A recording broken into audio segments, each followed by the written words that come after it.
दोस्तों नमस्कार। मैं डॉक्टर इंद्रदेव सिंह आप लोगों के सामने आज एक बहुत ही चुनौतीपूर्ण टॉपिक लेकर के आपके सामने आया हुआ हूँ।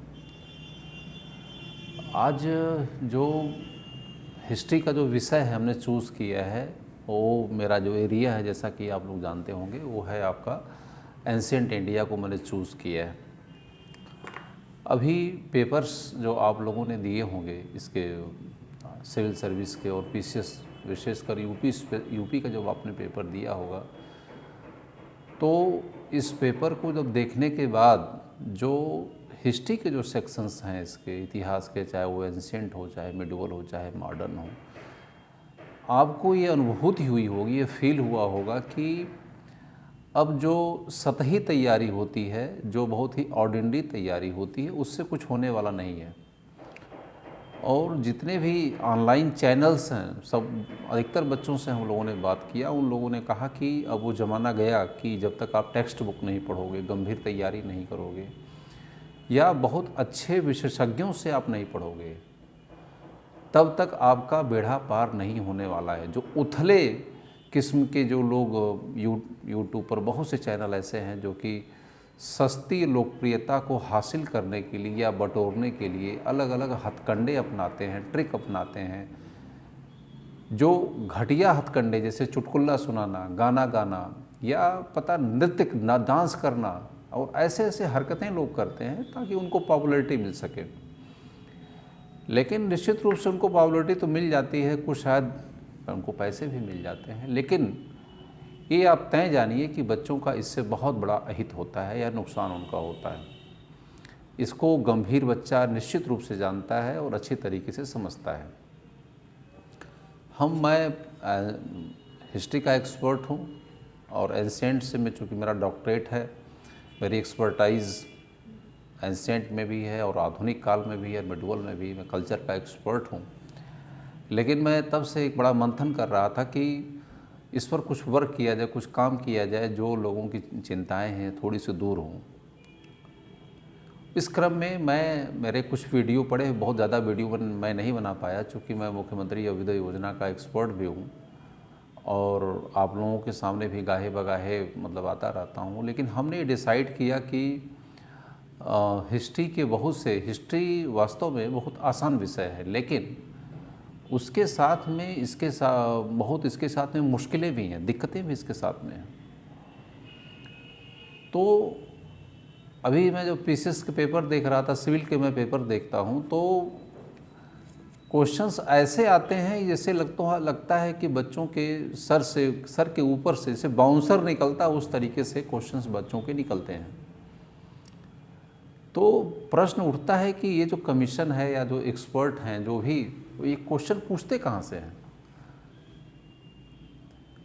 तो इसमें गलती बच्चों की नहीं है, गलती अब इसमें किसकी है? गलती इस चीज़ की है इसमें कि हर सब्जेक्ट अपने नए समय के अनुसार बदलता रहता है, उसकी डिमांड बढ़ती है, उसमें एक्सकेवेशन होते हैं, रिसर्च होते हैं, नई नई बातें जुड़ती रहती हैं। हिस्ट्री के साथ में सबसे बड़ी दिक्कत ये है आज की जनरेशन्स के साथ में, जो नई जनरेशन्स है 2030s की जनरेशन्स की, कि उनको यही पता नहीं है कि आज कौन कौन से रिसर्च पूरी दुनिया में हुए हैं या भारत में कौन कौन से नई नई चीज़ें जुड़ती जा रही हैं। उनके बारे में उनको तनिक भी आभास नहीं है चीज़ों के बारे में। तो जो नए कंटेंट जुड़ रहे हैं, नई चीज़ें हो रही हैं, वो न किसी किताब में भी नहीं लिखा जाता है। जितने भी किताबें में हैं मार्केट में, सभी किताबों की मैं बात कर रहा हूँ जो पूरे हिंदुस्तान में पढ़ाई जाती हैं, कोई भी किताब हिस्ट्री के जो मॉडर्न अप्रोच हैं या जो नए तरीके हैं, उसको किसी भी कीमत पर एड्रेस नहीं करते हैं या उसको टच नहीं करते हैं। तो किसी भी कोचिंग की किताब, मैं किसी का नाम नहीं लूँगा यहाँ पर, न तो कोई कोचिंग की किताब है, न तो किसी पब्लिकेशन की किताब, मॉडर्न अप्रोच जो हिस्ट्री का है उसको टच नहीं करता है। और इसीलिए यह समस्याएं बच्चों के साथ में बहुत ज़्यादा बढ़ी हैं। जो मेरी टॉपिक है डिस्कशन का, जो मैं डिस्कस आपसे करूंगा, सिर्फ एक मेरे टॉपिक में आपका वीडियो बनाऊंगा, आप उसको देख के लग जाएगा कि वास्तव में एक लेक्चर जो मैं आपको बनाने जा रहा हूँ हिस्ट्री का, उसमें एंशिएंट हिस्ट्री का जो सेक्शन हमारा है इंडस वैली सिविलाइजेशन, जो कि हर प्रतियोगी जानता है, हर विद्यार्थी इसके बारे में जानता है। लेकिन जो मेरा वीडियो होगा करीब करीब ऑलमोस्ट कंप्लीट होगा, पूरा का पूरा जो भी लास्ट 20-30 ईयर्स के क्वेश्चंस आए हुए हैं उसमें आपको सारे क्वेश्चंस मिलेंगे, और जो आने वाले भी क्वेश्चंस हैं उसके बाहर नहीं जाएंगे। इसकी मैं आपको बहुत जिम्मेदारी से और गारंटी से मैं आपको बोल रहा हूँ। इसके लिए थोड़ी सी मैंने इंडस वैली सिविलाइजेशन है, आप देखिए आपके सामने डैशबोर्ड है, इसमें ये है इंडस वैली सिविलाइजेशन आपकी है, और इंडस वैली सिविलाइजेशन के जितने भी अप्रोचेज हैं ये है आपका इंडस वैली सिविलाइजेशन, ठीक है। तो अगर आप देखा जाए इसको, इंडस वैली सिविलाइजेशन के अनगिनत लेक्चर और अनगिनत जो आपके लेक्चर्स और वीडियो आपको मिल जाएंगे यहाँ से, बहुत से। ये सब पूरा का पूरा इसमें आपको देखने को मिलेगा कि कैसे इसके इंडस वैली सिविलाइजेशन के अलग अलग इमेजेस आपको देखिए ये सब दिखाई पड़ रही हैं। इंडस वैली सिविलाइजेशन के सारे इमेजेस हैं, अलग अलग टाउन प्लानिंग का है, इसके बारे में एक ग्रेट बाथ के बारे में है, स्कल्पचर के बारे में है, और इन तमाम चीज़ों के बारे में आपको ये मिल जाएगा। पुजारी की मूर्ति है, ये हड़प्पा के ऊपर जो बना हुआ है ये इसके बारे में है। अनगिनत आपको लेक्चर इंडस वैली सिविलाइजेशन के बारे में आपको देखने को मिल जाएंगे। इसके अलावा अगर आप वीडियो पर जाएं, लेक्चर्स पर जाएं, तो पता नहीं कितने लेक्चर्स आपको यहाँ से मिल सकते हैं, या आप इसको मतलब पीछे मतलब आप चीज़ों को कर सकते हैं।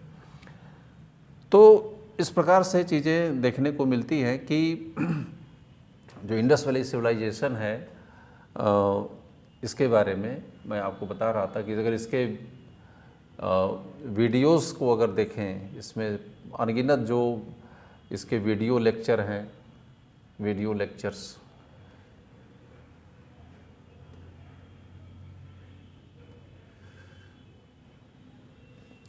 ठीक है। तो पता नहीं कितने आपको लेक्चर्स मिल जाएंगे, बहुत से लेक्चर्स मिलेंगे, और जिनका तमाम कोचिंग के नाम ही आप देख रहे हैं, इसमें से अलग अलग लेक्चर्स आपको मिल जाएंगे जिसका व्यूज़ बहुत ज़्यादा व्यूज़ होगा। लेकिन एक भी आपको लेक्चर आपकी जो रिक्वायरमेंट है, मैं सिविल सर्विस की जो रिक्वायरमेंट है उसको एड्रेस नहीं करता है, उसको उस टच तक वो पहुंचता ही नहीं कि हमारी रिक्वायरमेंट हमारी चीज़ों को क्या को लेकर के क्या है। कोई भी आप उठा लीजिए, इसमें आईआईटी कानपुर के भी कुछ जो है इसके फाइंडिंग्स, रिसेंट फाइंडिंग्स देखिए, बहुत इंपॉर्टेंट लेक्चर है, recent findings on the Indus Saraswati civilisations, ऐसे, ठीक है ना, 2015 का लेक्चर्स है। तो अलग अलग लोगों ने बनाया हुआ है, अलग अलग उनके डिफेंस वाला है और तमाम इंडस वैली सिविलाइजेशंस हैं। तो इसमें सबसे बड़ी दिक्कत ये है कि आप देखिए कितने बड़े बड़े व्यूज़ हैं,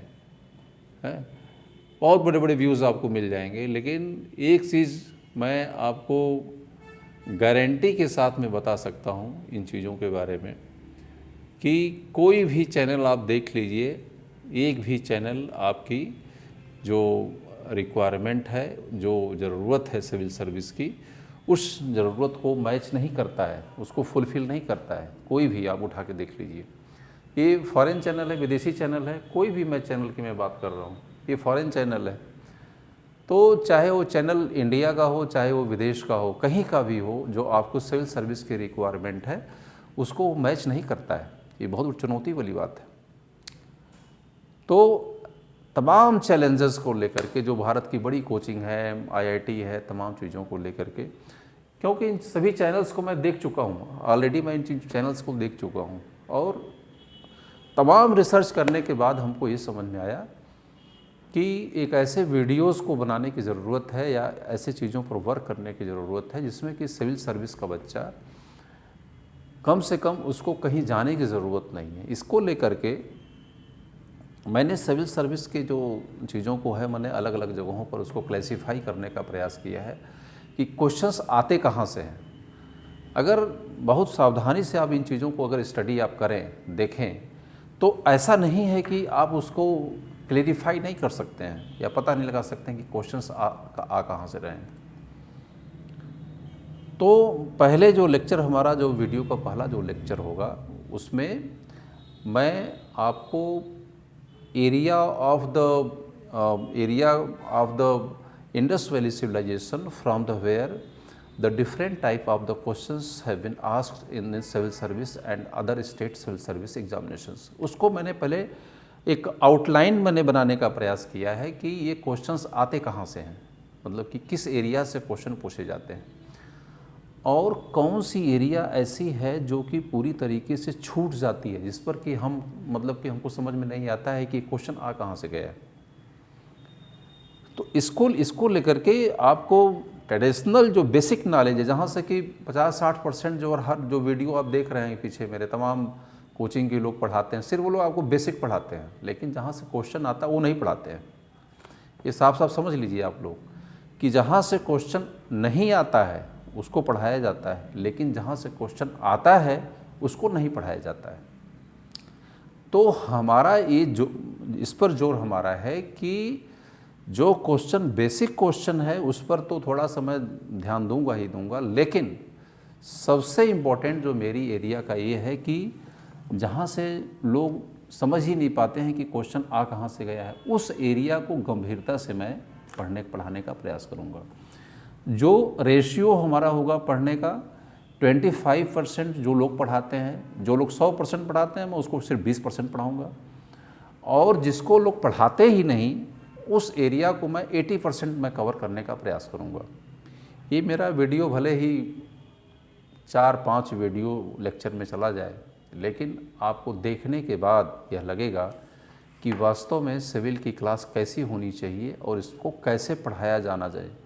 हिस्ट्री को जितना लोगों ने बर्बाद किया है, क्योंकि हिस्ट्री एक बहुत आसान विषय है, इस पर कोई भी 2 दिन पढ़ लेता है, इसके पढ़ने के बाद उसको लगता है कि हम विशेषज्ञ हो गए हैं और वह तुरंत जो है अपना यूट्यूब चैनल बनाता है, वह लेक्चर देने लगता है। लेकिन जो विषय जितना आसान होता है वह वास्तव में वह विषय उतना ही मुश्किल होता है। ठीक है, तो हमको इस अप्रोच से हमको लेकर के देखना है।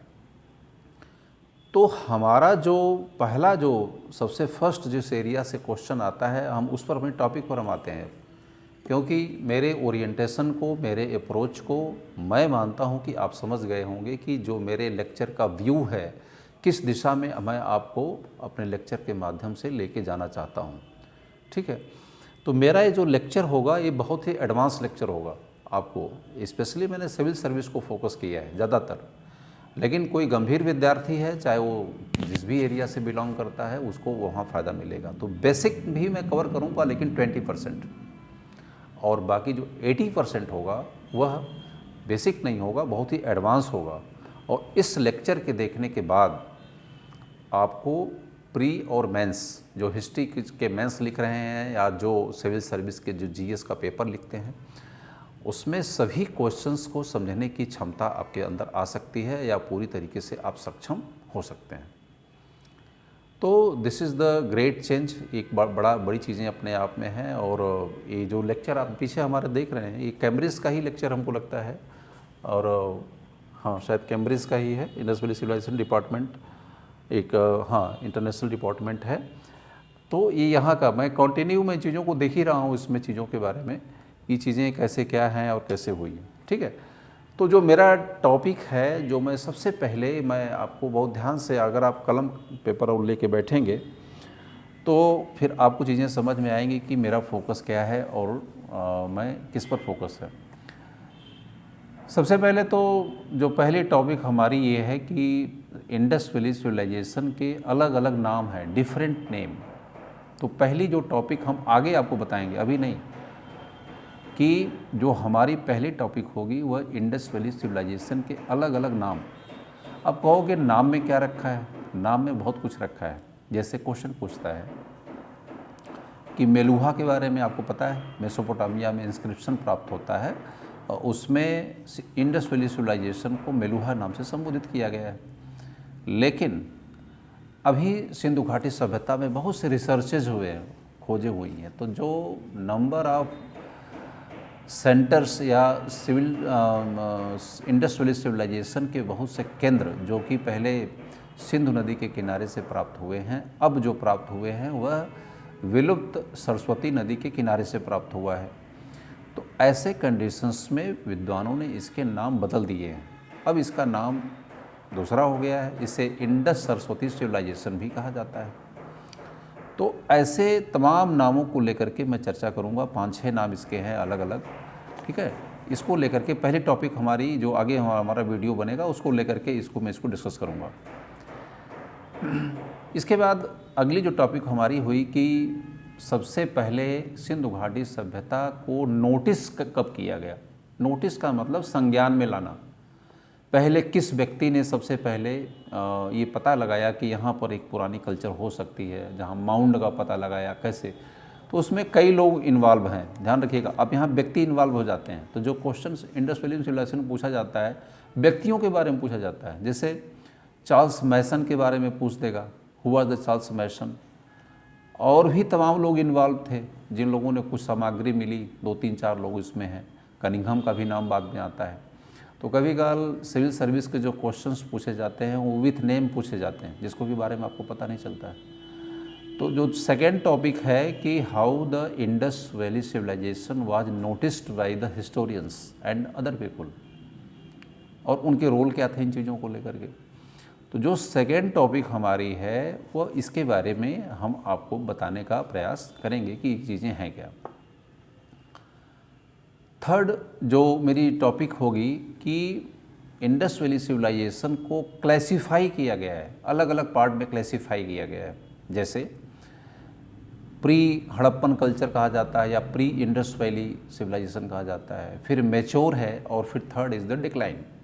यानी सिंधु घाटी सभ्यता के 3 पार्ट में बांटा जाता है, pre Indus valley civilisation, mature and the decline phase, जो इसका डिक्लाइन हो जाता है। अब यहाँ से एक क्वेश्चन है कि पहले तो सिंधु घाटी सभ्यता का जो पता लगाया गया था उसके बारे में सबसे पहले ये जो क्लासिफिकेशन किसने किया, किसने सिंधु घाटी सभ्यता की कुछ सिविलाइजेशन को क्लासिफाई किया 3 पार्टों में, कि नहीं ये जो मैच्योर है, मैच्योर के भी पहले एक जो है कोई न कोई जो सभ्यता थी जिससे कि इसका डेवलपमेंट होता है। और इसके बाद फिर अब ये प्रश्न उठता है कि मैच्योर के बाद सिर्फ सिंधु घाटी सभ्यता का हुआ क्या, ये डिसअपियर हो गई। तो डिसअपियर अगर हुई तो फिर कहाँ चली गई।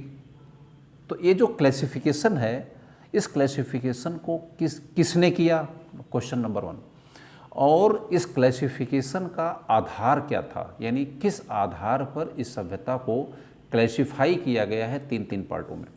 यहाँ से क्वेश्चन बहुत बार पूछा गया है जो कि आपकी किताबों में नहीं मिलता है। मैं हमको पता है कि जो भी आप किताब पढ़ते हैं इस किताब में इस क्लासिफिकेशन को नहीं लिखा गया है, किसी ने लिखा ही नहीं है कि क्लासिफिकेशन का ग्राउंड क्या है और name of the person who classified to the Indus valley civilisation, ठीक है ना।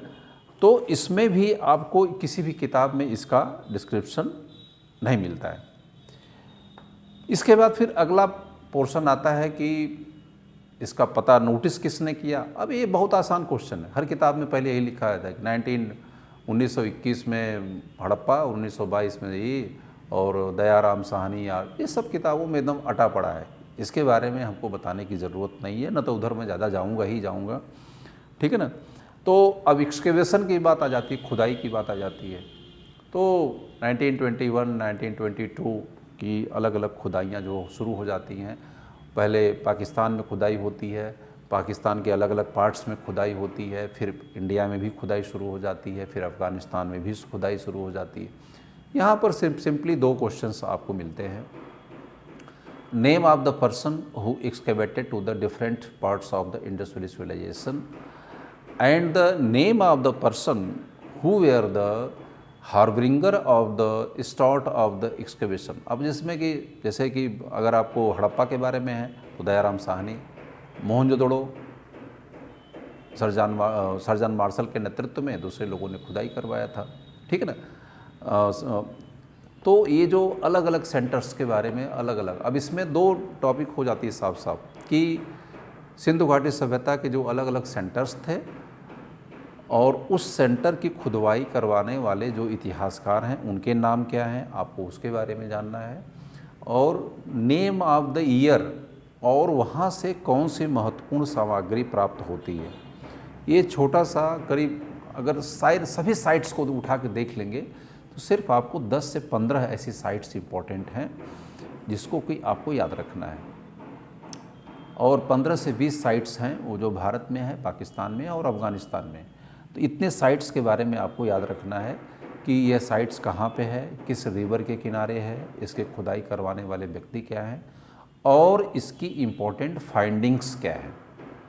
इतनी चीज़ों को आपको शॉर्ट में याद रखना है, और इसके एक्सपेंशन के बारे में भी आपको याद रखना है कि इसका एक्सपेंशन कहाँ पे है, भारत में, पाकिस्तान में, अफ़गानिस्तान में, या भारत में है तो इसका एक्सपेंशन भारत के कितने स्टेट्स में इस सभ्यता को पाया गया है।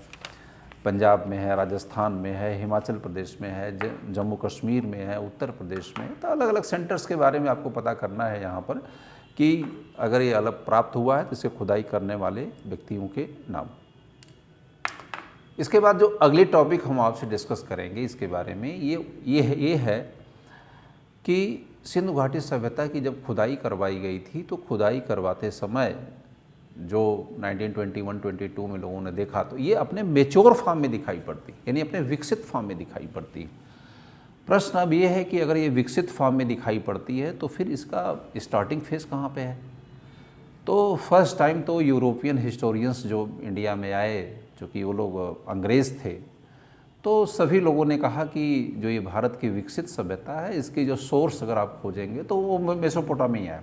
तमाम साक्ष्यों को उन्होंने खंगाला, और खंगालने के बाद उनका ये ओपिनियन थी कि इंडस वैली सिविलाइजेशन का जो सोर्स है, जो इसकी उत्पत्ति का केंद्र है, वो निश्चित रूप से भारत में नहीं है बल्कि अब्रॉड में है, विदेशों में है। इसको लेकर के अलग अलग इतिहासकारों के ओपिनियंस को आपको जानना पड़ेगा। इसके बाद फिर कुछ इतिहासकारों का ये भी मानना था कि इंडस वैली सिविलाइजेशन का जो सोर्स है वो इंडिया में ही है, भारत में ही है। इसको भी लेकर के हम लोग इसकी जांच करेंगे कि भारत में है तो भारत में कहाँ पर है। अगर विदेश में कुछ लोग क्लेम करते हैं तो विदेश में क्यों नहीं हो सकता है।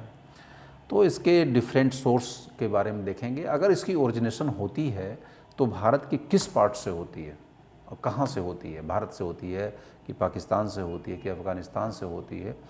इन चीज़ों के भी बारे में हम आपको देखने का प्रयास करेंगे, ठीक है ना। और इसके बाद इसकी एरिया एंड एक्सपेंशन के बारे में है कि सिंधु घाटी सभ्यता, एक क्वेश्चन बहुत सामान्य सा क्वेश्चन है कि सिंधु घाटी सभ्यता का एरिया एंड एक्सपेंशन क्या है, यानी इसकी पूर्वी सीमा कौन सी है, इसकी पश्चिमी सीमा कौन सी है, इसकी उत्तरी सीमा क्या है और इसकी दक्षिणी सीमा क्या है। यह एक आउटलाइन मैंने आपको बताया। लेकिन अब अगर जैसे जहाँ से सिविल के जो क्वेश्चंस आते हैं, सबसे ज़्यादा जो क्वेश्चन आते हैं या महत्वपूर्ण जो क्वेश्चन आते हैं, तो मैंने बताया कि सिंधु घाटी सभ्यता को 3 पार्ट में बांटा गया है। एक है कि मैच्योर फॉर्म है, एक है प्रारंभिक फॉर्म, ठीक है ना, इसे प्री हड़प्पा सभ्यता भी कहा जाता है, और एक होता है डिक्लाइन फॉर्म। तो अब यहाँ पर मैं आपको हिंट जो करना चाहता हूँ कि जो सिविल के क्वेश्चन हैं या जो भी कमीशन के क्वेश्चन, जो अच्छे क्वेश्चन पूछे जाते हैं, चाहे वो प्रारंभिक एग्ज़ाम्स में पूछे गए हों, चाहे वो मेंस के एग्ज़ाम्स में पूछे जाते हैं, अधिकतर जो 99% क्वेश्चन आते हैं वो आते हैं इसी फेज से आते हैं, मेच्योर से नहीं आते हैं। वो आते हैं इसके प्री इंडस वैली सिविलाइजेशन से आते हैं, या तो फिर आएंगे डिक्लाइन फॉर्म से कि सिंधु घाटी सभ्यता के जो डिक्लाइन फेज है वहाँ से क्वेश्चन पूछेगा, या तो पूछेगा इसके प्री इंडस वैली सिविलाइजेशन से पूछेगा। मेच्योर के जो क्वेश्चन पूछते हैं वो छोटी एग्ज़ाम्स में पूछे जाते हैं, ठीक है ना। जैसे पूछा जाता है कि जो प्रारंभिक सिंधु घाटी सभ्यता के कितने केंद्र भारत से में कितने पाए गए हैं, पाकिस्तान से कितने पाए गए हैं, अफ़गानिस्तान से कितने प्राप्त हुए हैं, और उन महत्वपूर्ण केंद्र से जो महत्वपूर्ण चीज़ें प्राप्त हुई हैं हमको उसके बारे में हमको जानना है या देखना है। अब यहाँ से उठा करके आप पिछले 10 सालों को उठा के क्वेश्चन उठा के देख लीजिए, तो सबसे ज़्यादा जो क्वेश्चन आपको मिलता है वो इसी एरिया से मिलता है। लेकिन अधिकतर जो किताबें हैं आज की तारीख में, उन किताबों में देखेंगे तो इसके बारे में बहुत ही कम मिलता है। डिक्लाइन फेज के बारे में तो आपको किताब में मिलता ही नहीं है कि जो सिंधु घाटी सभ्यता जब डिसअपियर हो गई तो कहाँ चली गई। इसके बारे में मैंने किताबों में बहुत ही कम देखा है या नहीं के बराबर देखा है। और स्टार्टिंग फेज़ के बारे में थोड़ी सी मेहनत करेंगे तो कहीं कहीं मिल जाता है, अदरवाइज़ वो भी नहीं मिलेगा। लेकिन जो हमारा लेक्चर होगा इस पर हम अलग से वीडियो बनाएंगे, इसके बारे में इन दोनों पर ही मैं फोकस करूँगा और प्रीवियस सभी ईयर्स के क्वेश्चंस को भी मैं यहाँ से उसको टच करने का प्रयास करेंगे। तो जो हमारा प्रयास है आगे मैं बताऊंगा कि different centre of the IBC at the different phases, उसमें से सिंधु घाटी सभ्यता का, पूर्व सिंधु घाटी सभ्यता के महत्वपूर्ण केंद्र और उसकी महत्वपूर्ण विशेषताएं, ये मेरी टॉपिक होगी अलग से, ठीक है ना। सिंधु घाटी सभ्यता के पहले की जो संस्कृतियां हैं उसके महत्वपूर्ण केंद्र और उसकी महत्वपूर्ण विशेषताएं और कहाँ कहाँ से क्वेश्चंस पूछा गया है, और ये जो केंद्र पाए गए हैं पूर्व सिंधु घाटी सभ्यता के, वो भारत से पाए गए हैं, पाकिस्तान से पाए गए हैं और अफगानिस्तान से भी प्राप्त हुए हैं। इन सभी चीज़ों के बारे में मैं गंभीरता से इस पर मैं आपसे डिस्कस करने का मैं प्रयास करूँगा। मेच्योर के बारे में अभी मैंने आपको बताया कि जो मेच्योर फॉर्म है इस सिंधु घाटी सभ्यता का, इसके बारे में भी बेसिक चीज़ों के, इसके सैलिएंट फीचर्स के बारे में डिस्कस करने का प्रयास मैं करूँगा, जैसे, ठीक है ना। लेकिन यह चूँकि सभी किताबों में मिलता है इसीलिए बहुत गंभीरता से इस पर या बहुत ही डिटेल से हम यहाँ जाने से बचेंगे, ठीक है ना। अब डिक्लाइन फॉर्म आता है। अब डिक्लाइन फॉर्म आता है, मैंने बताया कि डिक्लाइन जो इसका फॉर्म है वो भी अपने आप में बड़ा इंपॉर्टेंट है, और जो सिविल सर्विस के जो अधिकतर क्वेश्चन पूछे गए हैं वो डिक्लाइन फॉर्म से ही पूछे गए हैं या तो इसके प्री फॉर्म से पूछे गए हैं। प्रश्न यह है कि सिंधु घाटी सभ्यता जब सडनली लोगों ने छोड़ दिया तो छोड़ने के बाद ये सभ्यता कहाँ चली गई, ठीक है। अब इसको लेकर के बड़े कॉम्प्लिकेटेड क्वेश्चन है। विद्वानों का ये मानना है कि सिंधु घाटी सभ्यता जब डिक्लाइन हो गई तो डिक्लाइन होने का, अच्छा, एकाएक डिसअपियर भी नहीं, जैसे बहुत इतिहासकारों का ये मानना है कि सिंधु घाटी सभ्यता साल 2 साल में खाली हो गई। ये पूरी तरीके से गलत है। सिंधु घाटी सभ्यता को खाली होने में भी करीब 200-300 साल लगा, यानी लोग धीरे धीरे उस जगह को छोड़ते गए और अन्य दूसरी जगहों पर माइग्रेट होकर के चले गए। इसको लेकर के कई ओपिनियन है, कुछ लोग साउथ इंडिया चले गए, कुछ लोग नॉर्थ इंडिया में आए, कुछ लोग सेंट्रल एशिया चले गए, यूरोपीय देशों में चले गए। और इस माइग्रेशन की कहानी जो है आपको पता है, अगर वेद पढ़े होंगे आप तो ऋग्वेद में भी तो इसकी पूरी की माइग्रेशन की कहानी है कि सरस्वती नदी कैसे सूखने लगी और सूखने के बाद जो आर्य थे वो अपने अलग अलग भारत के या विश्व के अलग अलग पार्ट में कैसे माइग्रेट हो गए, कैसे चले गए। तो जो परवर्ती यानी जो लेटर जो सिंधु घाटी सभ्यता का फेस है उसके भी बारे में मैं आपसे अलग से मैं डिस्कस करूंगा चीज़ों के बारे में, ठीक है।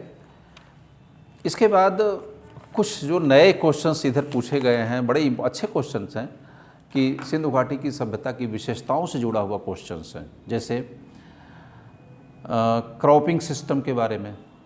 क्रॉपिंग सिस्टम का मतलब फसलों के बारे में। अब फसलों के बारे में जो क्वेश्चन अधिकतर पूछा जाता है, गेहूं के बारे में, धान के बारे में, जौ के बारे में, बाजरे के बारे में, कपास के बारे में। इतनी चीज़ें तो इंडस वैली जो गंभीरता से पढ़ता है वो जानता है कि सबसे पहले इसके साक्ष्य कहाँ से पाए गए हैं। लेकिन अब उन चीज़ों को भूल जाइए। अब क्या पूछता है, अब पूछता है रेशम के बारे में कि रेशम के सबसे पहले साक्ष्य। इसके बाद फिर और भी ऐसी क्रॉप्स के, तिल के बारे में, तिल और तिलहन के बारे में पूछने लगा है, या ऐसी क्रॉप्स पाई गई हैं जिसका कि साक्ष्य हमको बहुत ही कम दिखाई। अभी तक ये माना जाता है कि जो रेशम का आविष्कार हुआ सबसे पहले वो चीन में हुआ था, लेकिन जो अभी जो लेटेस्ट रिसर्च हुए हैं उसमें ये शो करता है कि वास्तव में रेशम सबसे पहले सिंधु घाटी सभ्यता में ही पता लगाया गया। बादाम के बारे में, रेशम के बारे में या ऐसी क्रॉप्स के बारे में भी सिंधु घाटी सभ्यता में इसका साक्ष्य कहाँ से पाया गया। लेकिन हमारा जो ध्यान मुख्य रूप से है कि हम लोग इस पर देखने का प्रयास ये करेंगे कि जो रेयर क्रॉप्स है, रेयर क्रॉप्स सबसे पहले कहाँ से प्राप्त हुई है। अब दूसरा है एनिमल्स के बारे में। एनिमल्स के भी बारे में जो क्वेश्चन सबसे अधिक पूछा जाता है वो काउस के बारे में, गायों के बारे में पूछा जाता है, ऑक्सन यानी बैल के बारे में पूछा जाता है, एलिफेंट के बारे में, ऊँट के बारे में, और सबसे अधिक हाथी के घोड़े के बारे में।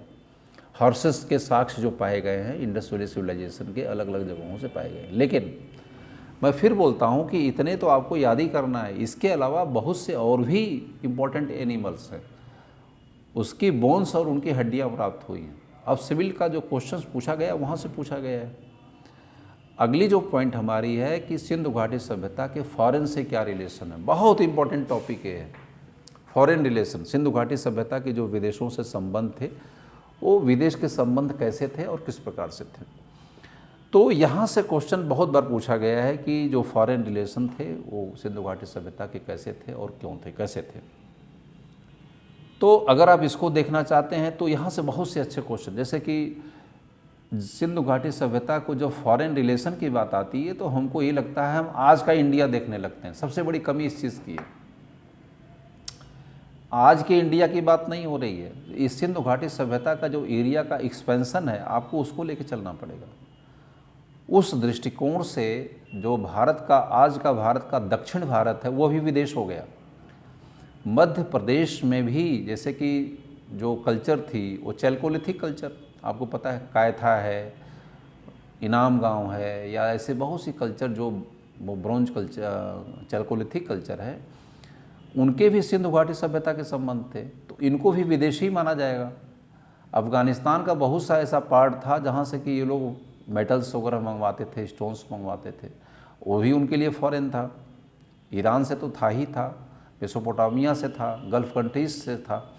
तो जब फॉरेन रिलेशन की बात होती है तो इन सभी परिदृश्य को देखना पड़ेगा। आज के भारत से जोड़ने का उसे प्रयास मत करिए कि आज के भारत के नक्शे में लगते हैं देखने, ये बड़ी इंपॉर्टेंट चीज़ें हैं।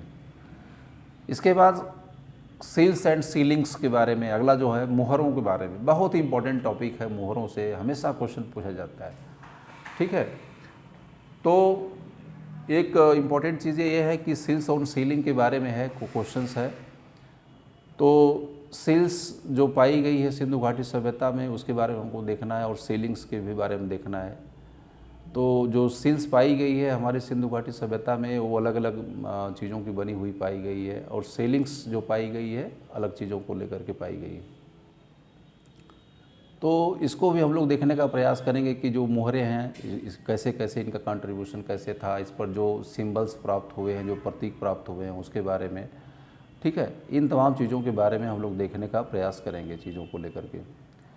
इसके बाद जो इसकी रिलीजियस लाइफ, इसके धार्मिक विश्वासों को लेकर के हम लोग देखने का प्रयास करेंगे। जो रिलीजियस लाइफ है, उनके बिलीफ क्या थे, उनके विश्वास क्या थे, ठीक है ना। तो रिलीजियस लाइफ को लेकर के अलग अलग कॉन्सेप्शंस है कि इनकी जो रिलीजियस लाइफ कैसे हुआ करती थी, इनके जो धार्मिक विश्वास थे कैसे थे। और रिलीजियस लाइफ को देखने के लिए जो अभी एक्सकेवेशंस हुए हैं, जो एक्सकेवेशंस मतलब जो खुदाइयाँ हुई हैं, खुदाइयों में अलग अलग आर्टिफैक्ट्स, अलग अलग महत्वपूर्ण चीज़ें प्राप्त हुई। जैसे लिंग पूजा को लेकर के तो सभी लोग जानते हैं, लेकिन यज्ञ को लेकर के जो सेक्रीफाइसेस को लेकर के जो चीज़ें हैं उसको लेकर के और भी अदर अदर बिलीफ प्राप्त हुए हैं। जैसे नेचर, प्रकृति पूजा के बारे में क्वेश्चंस हैं। इसके अलावा जो अगली जो पॉइंट होगी स्क्रिप्ट्स को लेकर के, स्क्रिप्ट्स का मतलब है जो सिंधु घाटी सभ्यता पर जो स्क्रिप्ट पाई गई है उसको लेकर के हम लोग देखने का प्रयास करेंगे कि अलग अलग स्क्रिप्ट्स प्राप्त हुई हैं, ठीक है ना। तो स्क्रिप्ट्स का जो हमारा सेक्शन है कि इसमें नंबर ऑफ स्क्रिप्ट कितनी है। बहुत से नए नए जो इतिहासकार हैं उन्होंने ये क्लेम किया है, उन्होंने ये दावा किया है कि सिंधु घाटी सभ्यता को पढ़ लिया गया है, लेकिन इसके चूँकि प्रारूप, दो प्रारूप में कभी भी प्राप्त नहीं हुआ है। तो इसको क्लेम बहुत लोगों ने किया है कि मतलब इसको पढ़ लिया गया है, लेकिन ऑथेंटिक तरीके से इसे वास्तव में अभी पढ़ा नहीं गया है। जब तक इसके बाइलिंगुअल इसके फेस में प्राप्त नहीं होता है तब तक इसे पढ़ना संभव नहीं होता है। इसके अलावा पॉटरी के बारे में, पॉटरी से जो जुड़े हुए क्वेश्चंस हैं, बर्तनों के बारे में, क्योंकि सिंधु घाटी सभ्यता का जो क्लासिफाई किया गया इसमें पॉटरी का बड़ा रोल है। लेकिन जो भी हमारी किताबें हैं, जो बुक्स हमारी हैं, उसमें पॉटरी के बारे में कोई भी मेंशन नहीं मिलता है, यानी जो बर्तनों के बारे में कोई भी हमारा विवरण नहीं मिलता है। पॉटरी जो पाई गई है सिंधु घाटी सभ्यता की, वह मेच्योर फॉर्म में भी पाई गई है, प्री हड़प्पन सभ्यता में भी ये पाई गई है, प्री हड़प्पन सभ्यता में भी पाई गई है, मेच्योर में भी प्राप्त की है। और डिक्लाइन जो फेज सिंधु घाटी सभ्यता का है उसको तो क्लासिफाई ही पॉटरी के आधार पर किया गया है। तो पहले तो इसकी जो रीजनल क्षेत्रीय विशेषताएं भी हैं, तो सबसे अधिक जो क्वेश्चन यहाँ पर पूछा जाता है वो पॉटरी से क्वेश्चन पूछा गया है। अच्छा, पॉटरी जो प्राप्त हुई है, पॉटरी दो प्रकार की हुई है। स्टार्टिंग फेस की जो पॉटरी पाई गई वो हैंडमेड प्राप्त हुई है, हाथ से बनाई हुई प्राप्त हुई है। दूसरा जो प्राप्त हुई है वो जो चाक पर बनाई हुई पॉटरी प्राप्त हुई है। और इसके अलावा जो पॉटरी का जो अदर सेक्शन है उसमें कि उस पॉटरी के ऊपर जो अलग अलग इमेजेस, यानी जो चीज़ें बनाई गई हैं, इमेजेस बनाई गई हैं। अब वो जो इमेजेस हैं वह इमेजेस हमारी सामाजिक जीवन के लिए, हमारे धार्मिक जीवन के लिए, हमारे आर्थिक जीवन के लिए, हमारे कल्चरल डेवलपमेंट के लिए ये एक अपने आप में बहुत बड़ा सोर्स है। जब भी हम इन चीज़ों को लिखते हैं तो पॉटरी का जो सेक्शंस हैं उसको भूल जाते हैं, पॉटरी का जो सेक्शंस हैं। तो पॉटरी अपने आप में एक बहुत बड़ा, यानी जो मृद मूर्तियाँ, मिट्टी के जो बर्तन हैं उनको पॉटरी बोलते हैं। इसके अलावा जो सबसे जो इम्पोर्टेंट सेक्शन जो मैं आपको बताऊं वो है फिगुरिन्स के बारे में। फिगुरिन्स का मतलब हो गया मिट्टी की मूर्तियाँ। मिट्टी की मूर्तियाँ दो प्रकार की प्राप्त होती हैं, एक है कच्ची मिट्टी की, एक है पक्की मिट्टी की। तो ये दो मूर्तियाँ कच्ची मूर्तियों की और पक्की मूर्तियों की प्राप्त होती हैं। यह अपने आप में बहुत ही माइलस्टोन है, क्योंकि सिंधु घाटी सभ्यता के अगर ओरिजिनेशन और इसके डेवलपमेंट को अगर आपको पढ़ना है तो बिना मिट्टी की मूर्तियों के बारे में, या जो मिट्टी की आकृतियाँ जो भी प्राप्त होती हैं, बिना उसके बारे में जाने हम जो है नहीं कर सकते हैं, या उसके बारे में नहीं कर सकते हैं। तो फिगुरिन्स अपने आप में बाकायदे किताब लिखी गई है इसके बारे में, क्योंकि जो जैसे कि आप मूर्ति कला के बारे में जब आप करते हैं, मूर्तियाँ तो सिंधु घाटी सभ्यता में कई प्रकार की पाई गई हैं। मेटल पर भी प्राप्त हुई हैं और स्टोन पर भी प्राप्त हुई हैं, मिट्टी की पकाई हुई मूर्तियाँ भी प्राप्त होती हैं। इन सभी की अगर आपको ओरिजिनेशन, अगर इसकी उत्पत्ति के बारे में अगर आपको जानना है या समझना है, इसका सोर्स के बारे में अगर आपको जानना है, तो निश्चित रूप से आपको इन मिट्टी की मूर्तियों के बारे में आपको जानना पड़ेगा या समझना पड़ेगा। ठीक है, तो इस प्रकार से ये सोर्स, मिट्टी की मूर्तियाँ अपने आप में जो सिंधु घाटी सभ्यता की ओरिजिनेशन है, उसकी उत्पत्ति से की ओर बहुत ही गंभीरता से मतलब कि हिंट करती है या संकेत करती है।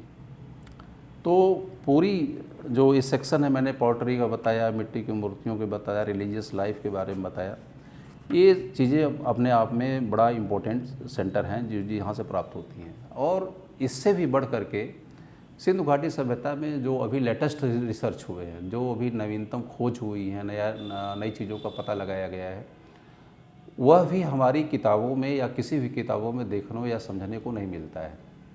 तो जो मिट्टी की मूर्तियाँ और या जितनी भी चीज़ें प्राप्त हुई, जो नया रिसर्च, जैसे अभी डीएनए टेक्नोलॉजी में यानी जो नया रिसर्च हुआ है, नए नए शोध हुए हैं अभी सिंधु घाटी सभ्यता के जो अलग अलग सेंटर्स प्राप्त, जैसे कि भारत के उत्तर प्रदेश में बहुत से ऐसे नए नए सेंटर प्राप्त हुए हैं जहाँ से कि सिंधु घाटी सभ्यता के साक्ष्य प्राप्त हुए हैं।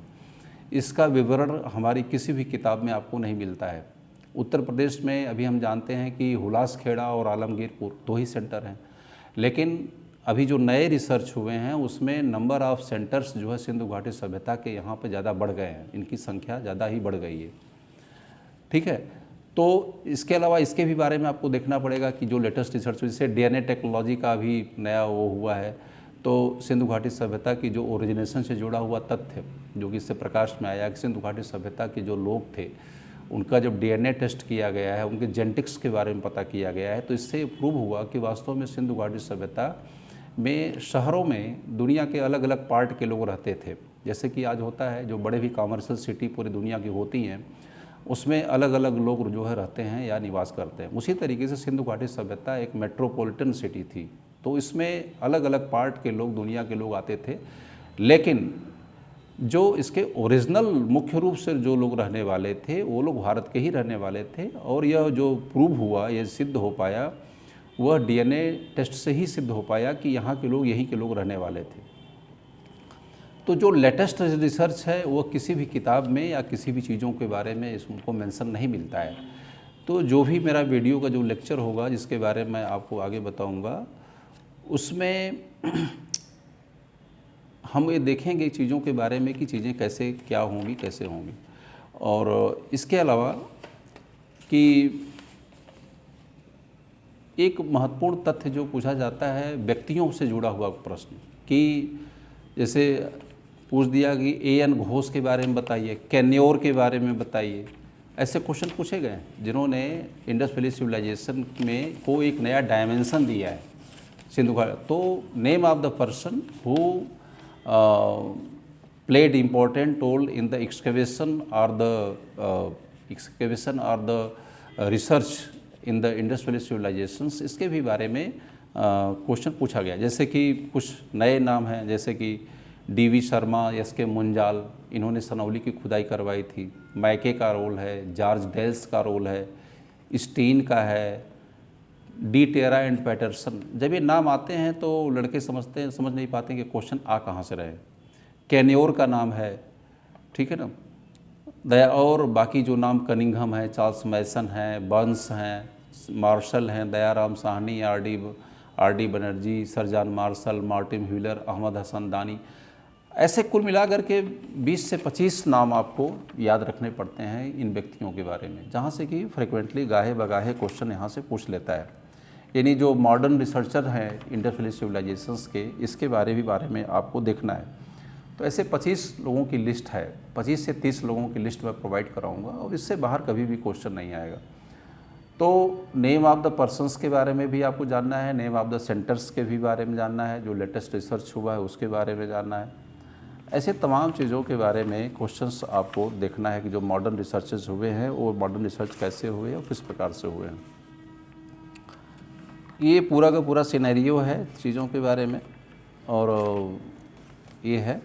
और जो हमारा लेक्चर होगा वो शॉर्ट में मैं आपको बताऊंगा कि कब से ये चीज़ें हैं। तो एक मैंने आउटलाइन सबसे पहले आपको बताइए कि आउटलाइन ये है कि जो हमारी एरिया ऑफ द स्टडी है वो कैसे होगी और किस प्रकार से होगी। तो एरिया ऑफ स्टडी हमने आपको इतना बताया है कि किस चीज़ पर हम ज़्यादा इम्फेसाइज करेंगे, किस पर हम किसको किनारे करेंगे। तो इसमें लेक्चर में हमारा ये होगा कि जो ट्रेडिशनल जो लेक्चर है जिसमें कि 90% लोग ज़्यादा यहाँ पे कवर करते हैं इन चीज़ों को लेकर के, उस पर हम सिर्फ 25% करेंगे।